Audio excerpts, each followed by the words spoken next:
Saudara, pada video kali ini saya akan membahas topik yang sangat penting di dalam pokok iman kita, yaitu sengsara dan wafat Yesus bagi kita. Pokok bahasan ini saya olah dari berbagai macam sumber, kitab suci, katekismus Gereja Katolik, dan buku pengajaran iman. Karena itu maka topik ini sangat amat penting untuk didalami secara lebih serius.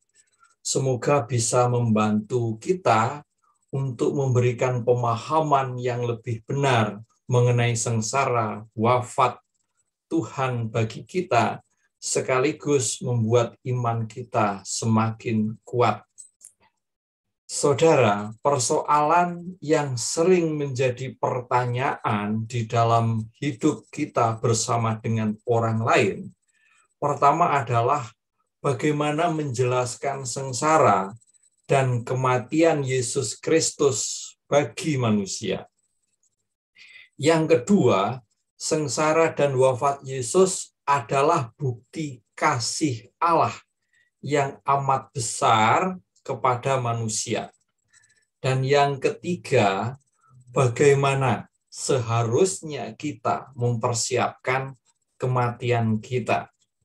Persoalan sengsara dan wafat Yesus bagi keselamatan manusia, itulah yang akan dibahas secara lebih mendalam pada video ini.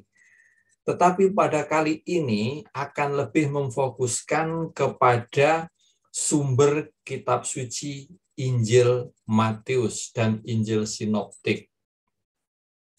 Sumber informasi historis yang valid tentang sengsara dan wafat Yesus dapat kita ambil dari 4 Injil. Matius, Markus, Lukas yang disebut Injil Sinoptik, dan Injil Yohanes. Ayat-ayatnya, bab-babnya silahkan Anda perhatikan dan Anda telusuri. Saya menyarankan Anda membaca secara beruntut. Misalnya Injil Matius dari bab 26 sampai bab 21. Kisah sengsara Tuhan Yesus ini pada liturgi Jumat Agung seringkali dinyanyikan di dalam Pasio. Sengsara dan wafat Yesus itu adalah peristiwa historis, peristiwa yang benar-benar terjadi. Di dalam Injil Matius bab 26, di situ kita bisa melihat Yesus ditangkap. Yesus ditangkap oleh segerombolan besar orang yang membawa pedang dan membawa pentung. Dan mereka adalah suruhan imam-imam kepala dan tua-tua Yahudi. Di sini Yesus diperlakukan, Yesus dipandang sebagai seorang penyamun, seorang penjahat. Injil Matius bab 26 ayat 55 jelas di situ dikatakan Yesus dipandang sebagai penyamun, sebagai penjahat. Dan aktor yang ambil besar di dalam penangkapan Yesus ini adalah salah satu muridnya, yaitu Yudas Iskariot yang mengkhianati Yesus. Di hadapan mahkamah agama, Yesus dituduh menghujat Allah.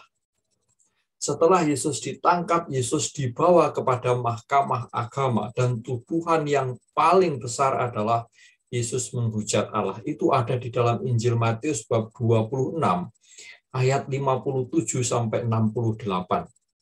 Yesus dibawa kepada Kayafas. Waktu itu Kayafas sebagai imam besar. Di situ sudah ada ahli-ahli Taurat dan orang tua-tua dan para tua-tua. Berarti mereka memang sudah siap di situ. Tua-tua itu adalah orang-orang yang dari hidup keagamaannya dipandang terhormat. Lalu imam-imam kepala mencari saksi palsu agar Yesus dihukum mati. Jadi sudah ada skenario Yesus itu dihukum mati.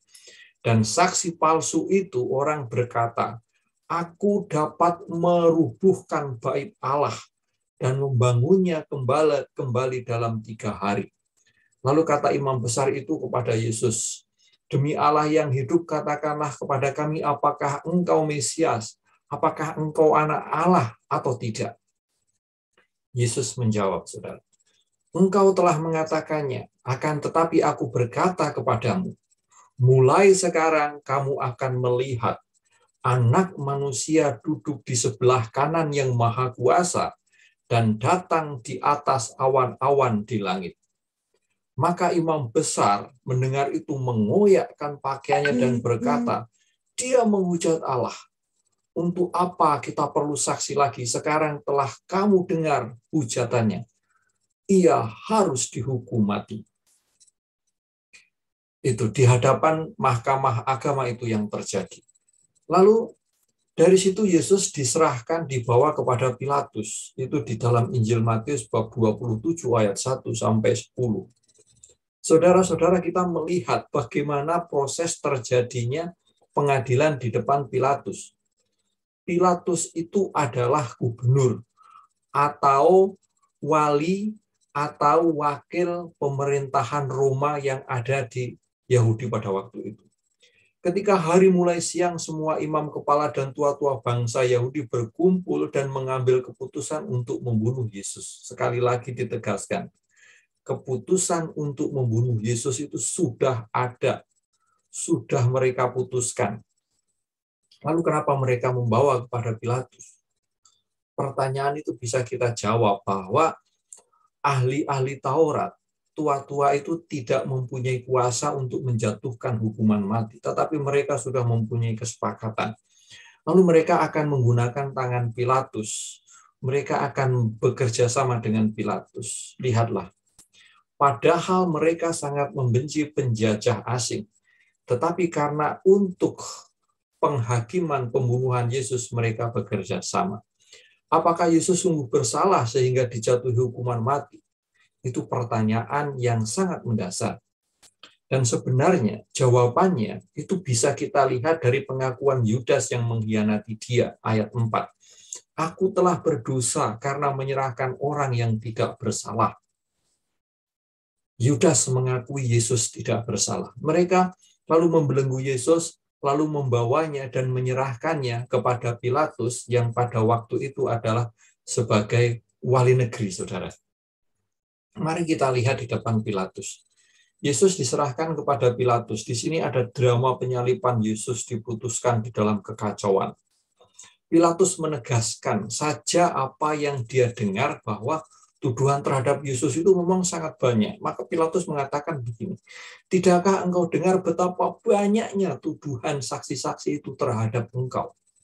Jadi memang ahli-ahli Taurat dan tua-tua itu mengumpulkan banyak sekali saksi palsu. Lalu Pilatus tahu bahwa Yesus didakwa hanya karena rasa dengki, saudara.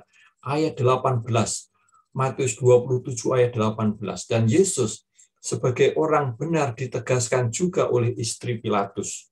Istri Pilatus mengatakan kepada Pilatus, jangan engkau mencampuri urusan orang benar itu.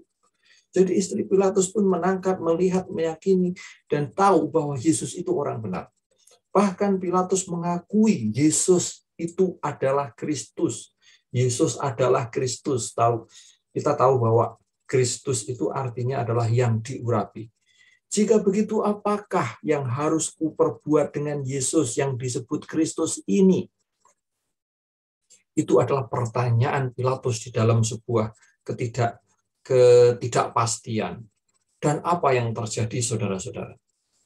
Semua orang yang hadir di situ sudah diprovokasi dan mereka berseru, ia harus disalibkan. Ia harus disalibkan. Itu yang terjadi. Mereka berseru-seru untuk menyalibkan Yesus. Nah, jadi Yesus itu disalib sebenarnya bukan karena salah. Tidak ada yang bisa membuktikan Yesus salah, tapi karena situasi yang sangat kacau, maka demi kenyamanan, demi keamanan, demi keharmonisan, demi kehidupan yang tidak kacau, maka Pilatus menyerahkan Yesus untuk disalib. Lihatlah, sebagai sebuah apa? Sebagai sebuah kenyataan yang tidak bisa dipungkiri bahwa penyaliban Yesus itu untuk membuat keadaan menjadi tenang. Kata Pilatus, tetapi kejahatan apakah yang telah dilakukan orang ini? Pertanyaan Pilatus tersebut membuat mereka makin keras berteriak-teriak, ia harus disalibkan, ia harus disalibkan. Dan ketika Pilatus melihat bahwa segala usaha akan sia-sia, malah sudah mulai timbul kekacauan, maka ia mengambil air, lalu dia membasuh tangannya di hadapan banyak orang itu, saudara, dan berkata, Aku tidak akan bersalah terhadap darah orang ini. Itu urusan kamu sendiri. Dan apa yang mereka katakan? Biarkanlah darah orang ini ditanggungkan atas kami dan atas anak-anak kami. Lihatlah, mereka sudah gelap mata.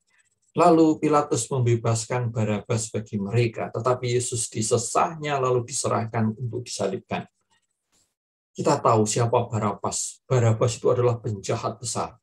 Dan kalau Barabas dibebaskan dan Yesus disalibkan, berarti Yesus itu dianggap sebagai seorang penjahat yang lebih besar daripada Barabas, saudara. Yesus diperlakukan sebagai penjahat yang lebih besar daripada Barabas yang dibebaskan oleh Pilatus atas desakan banyak orang itu. Jadi kita bisa melihat dari kisah ini sesungguhnya bahwa sekali lagi Yesus itu dijatuhi hukuman mati bukan karena sebuah kesalahan, bukan karena sebuah kejahatan, tapi rasa dengki, rasa iri yang begitu kuat. Yesus disalibkan itu terdapat di Matius 27 ayat 33 sampai 44. Maka sampailah mereka di suatu tempat yang bernama Golgota, artinya tempat tengkorak, dan di atas kepala Yesus terpasang tulisan yang menyebut alasan mengapa Yesus dihukum. Tulisannya adalah inilah raja orang Yahudi. Sebuah penghinaan. Jadi di situ ditempelkan inilah raja orang Yahudi, yang mau ditegaskan bahwa inilah kejahatannya, dia melakukan sebuah kudeta. Sebuah pemberontakan. Dan bersama dengan dia disalibkan dua orang penyamun, dua orang penjahat. Yang seorang di sebelah kanan dan seorang di sebelah kirinya. Dan orang-orang yang lewat di jalan itu, karena Yesus itu disalibkan di bukit sehingga kelihatan siapa orang yang lewat lalu bisa melihat Yesus yang disalib. Orang yang lewat dikatakan di sana menghujat Yesus, dan mereka sambil menggelengkan kepala. Lihatlah bahwa penghinaan terhadap Yesus tidak hanya ketika dia diadili sampai dia disalibkan, bahkan ketika Yesus digantung di kayu salib masih juga dihina. Orang-orang yang lewat pun dikondisikan untuk menghina. Dan saudara-saudara, bahkan penyamun yang disalibkan bersama dengan Yesus itu pun, itu juga melakukan sebuah penghinaan terhadap Yesus. Yesus mati di kayu salib, bab 27 ayat 45 sampai 56. Mulai dari jam 12 kegelapan meliputi seluruh daerah itu sampai jam 3. Kira-kira jam 3 berserulah Yesus dengan suara nyaring, Eli, Eli, lama sabachthani. Allahku, Allahku, mengapa engkau meninggalkan aku? Yesus berada dalam sebuah kesendirian yang luar biasa. Di situ Yesus berteriak kepada Allah, mengapa Allah meninggalkan? Tetapi apakah Yesus dalam penderitaan situ karena ketidakadilan Yesus memberontak? Yesus tidak, saudara. Yesus berseru pula dengan suara nyaring lalu menyerahkan nyawanya. Dia menyerahkan nyawanya. Dalam kondisi seperti dia pasrah. Dan kita tahu bahwa Yesus sebelum meninggal di dalam Injil lain disebutkan Yesus mengatakan, Bapa ampunilah mereka sebab mereka tidak tahu apa yang mereka perbuat. Sebuah peristiwa yang luar biasa, orang mendapatkan ketidakadilan, dihina, dicaci maki, tapi masih mau memaafkan orang-orang yang mencaci maki. Dan lihatlah, tabir bait Allah terbelah dua dari atas sampai ke bawah. Dan terjadilah gempa bumi dan bukit-bukit batu terbelah. Dan kuburan-kuburan terbuka. Dan banyak orang kudus yang telah meninggal bangkit. Dan sesudah kebangkitan Yesus, mereka pun keluar dari kubur lalu masuk ke kota kudus. Dan menampakkan diri kepada banyak orang. Saudara, pengakuan kepala prajurit yang akan saya sampaikan ini menjadi sebuah pengakuan iman yang luar biasa.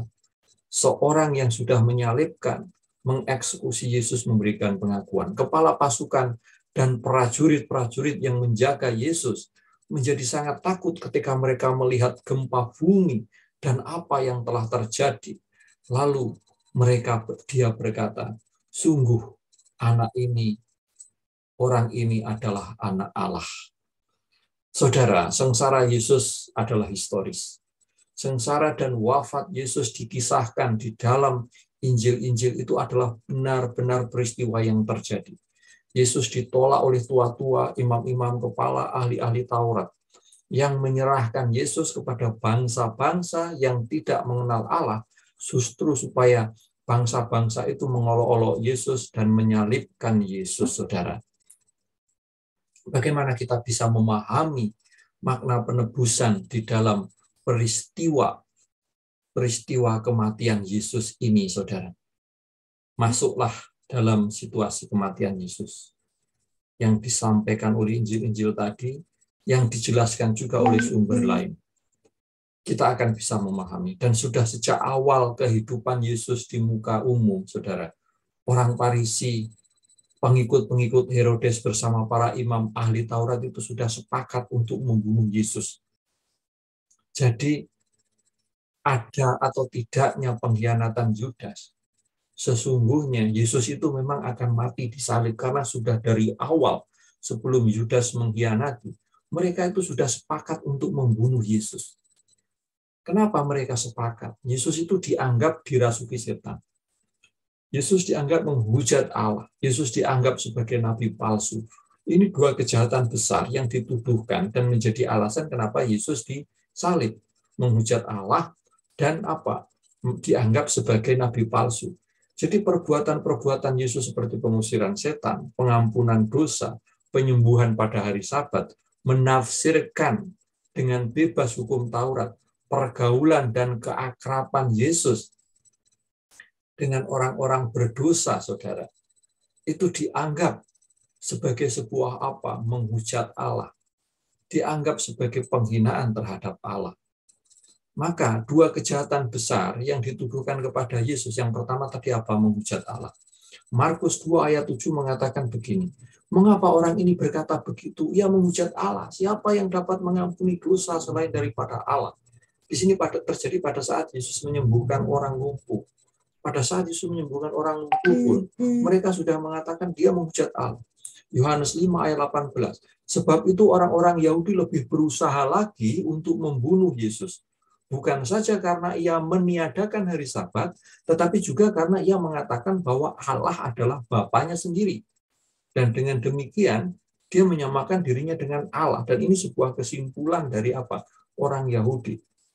Bahwa Yesus itu menyamakan dirinya dengan Allah, itu kesimpulan. Yesus mengatakan memang Allah itu adalah Bapanya, seperti kita mengatakan Allah Bapa kami di surga. Yohanes 10 ayat 33, jawab orang-orang Yahudi itu, bukan karena suatu pekerjaan baik, maka kami mau melempari engkau, melainkan karena engkau menghujat Allah. Dan karena engkau sekalipun hanya seorang manusia saja, menyamakan dirimu dengan Allah. Saudara-saudara, inilah alasan kenapa Yesus dianggap menghujat Allah. Dan ini menjadi dosa besar yang luar biasa, kejahatan besar yang luar biasa menurut orang Yahudi. Lalu kejahatan yang kedua Dia dituduh nabi palsu. Apakah memang Yesus nabi palsu? Kita lihat di Yohanes 7 ayat 12. Dan banyak terdengar bisikan dari orang banyak tentang dia. Ada yang berkata, ia orang baik. Ada pula yang berkata, tidak, ia menyesatkan rakyat. Yohanes 7 ayat 52, jawab mereka, apakah engkau juga orang Galilea? Selidikilah kitab suci dan engkau akan tahu bahwa tidak ada nabi datang dari Galilea. Itu. Jadi ada dua kejahatan besar yang dituduhkan kepada Yesus. Pertama menghujat Allah, yang kedua dia dituduh sebagai nabi palsu. Dan dua kejahatan itu, saudara, itu yang menentukan hukuman mati dilempari batu. Lihat Yohanes 8 ayat 52 dan Yohanes 10 ayat 31. Di situ kita bisa lihat bahwa Yesus akan dihukum dengan pelemparan batu. Nah, di hadapan banyak orang Israel, Yesus itu melanggar keyakinan mendasar bangsa terpilih. Tadi apa dua kejahatan besar itu? Bisa diterjemahkan melawan ketaatan kepada hukum dalam segala perintah yang tertulis, hukum Taurat, melawan tempat pokok, tempat sentra kenisah Yerusalem sebagai tempat suci, tempat tinggal Allah secara khusus, dan melawan akan Allah yang esa, karena tidak ada seorang pun yang bisa ambil bagian dalam kemuliaan Allah. Tapi Yesus mengatakan, aku datang dari Allah. Karena itu saudara-saudara, tuduhan itu sebenarnya tidak berdasar. Kenapa? Karena Yesus itu tidak meniadakan hukum Taurat. Yesus itu menggenapinya. Matius 5 ayat 17 sampai 19. Itu. Dan Yesus itu tidak melawan tempat sentra kenisah, tidak melawan Allah. Justru Yesus itu melakukan secara sempurna apa yang diperintahkan Allah. Saking sempurnanya, ini Yohanes 8 ayat 14. Dan ini menjadi sebuah prinsip yang sangat dasar dari hidup Yesus. Dan orang Yahudi tidak bisa melaksanakan hukum Taurat itu secara apa? Secara total, secara mendasar. Karena itu dituduhkan kepada Yesus. Lalu Yesus menjalankan hukuman dengan sempurna dan bahkan menanggung kutuk hukum bagi kita. Itu ada di dalam Katekismus Gereja Katolik nomor 580. Pelaksanaan hukum secara sempurna adalah karya pemberian hukum ilahi yang lahir dari pribadi putra yang takluk kepada hukum. Galatia 4 ayat 4. Di dalam Yesus hukum tidak lagi terukir di dalam loh batu tetapi di dalam hati. Yeremia sudah mengatakan ini di dalam hati hamba Allah. Dan ia sesungguhnya membawa hukum kita. Itu Yesaya 42 juga mengatakan begitu. Ia telah menjadi perjanjian untuk umat. Di dalam melaksanakan hukum ini, Yesus melangkah begitu jauh, sampai-sampai ia malahan menanggung kutuk hukum yang menggantikan kita. Galatia 3 ayat 13. Dan kutuk yang dipikul oleh setiap orang yang tidak setia melaksanakan segala sesuatu yang tertulis di dalam kitab suci. Dengan demikian, saudara, kematian Yesus itu menebuskan pelanggaran-pelanggaran yang telah dilakukan selama perjanjian yang pertama. Ibrani 9 ayat 1. Yesus sendiri dipandang oleh orang Yahudi dan pemimpin-pemimpin rohani sebagai rabi. Tetapi Yesus mengajar tidak seperti seorang rabi seperti mereka ketika memberikan penjelasan mengenai hukum Taurat. Ada pengakuan ia mengajar sebagai orang yang berkuasa, tidak seperti ahli-ahli Taurat. Matius 7 ayat 28 sampai 29. Dan ini menyinggung ahli-ahli Taurat, merasa tersinggung, maka mereka dengki. Di dalam dia sabda Allah yang sama diperdengarkan di Gunung Sinai untuk memberikan hukum tertulis kepada Musa, dan kini terdengar kembali di gunung pada waktu Yesus mengatakan sabda bahagia. Dan dengan otoritas ilahi, Yesus mempersalahkan adat istiadat manusia, adat istiadat orang Farisi yang menyatakan firman Allah tidak berlaku. Ini membuat mereka makin marah. Markus 7 ayat 13. Dan soal makanan, Yesus memberikan penjelasan, dengan menyatakan arti mendidik. Melalui penjelasan ilahi, segala sesuatu dari luar yang masuk ke dalam seseorang itu tidak dapat menajiskan, saudara. Itu. Ia menyatakan sebenarnya semua makanan itu adalah halal. Lalu Yesus dan kenisah bagaimana? Apakah memang Yesus benar-benar akan meruntuhkan kenisah bait Allah di Yerusalem seperti yang dituduhkan saat di pengadilan? Ini akan kita bahas pada satu topik tersendiri karena ini membutuhkan pemahaman yang lebih mendalam dan lebih rinci. Dan bagaimana kita menghayati sengsara, wafat dan kebangkitan Yesus dalam hidup sehari-hari. Allah telah menunjukkan cintanya yang luar biasa bagi keselamatan dan kebahagiaan manusia, sampai Allah mengorbankan anaknya sendiri yang tunggal kepada kita. Penyelamatan Allah itu tidak berhenti pada masa tertentu dulu, melainkan juga berlangsung sampai saat ini. Karena itu, saudara-saudara, anak-anak, untuk menghayati sengsara dan wafat Yesus, kita harus terlibat di dalam apa? Di dalam pelayanan orang-orang lain yang membutuhkan, aktif di dalam membangun lingkungan, aktif di dalam hidup menggereja, sehingga wafat sengsara Yesus sungguh bermakna untuk keselamatan kita dan orang lain. Itu saja, Tuhan memberkati, semoga ini bermanfaat, dan jika ada pertanyaan, silahkan tulis di kolom komentar. Tuhan memberkati.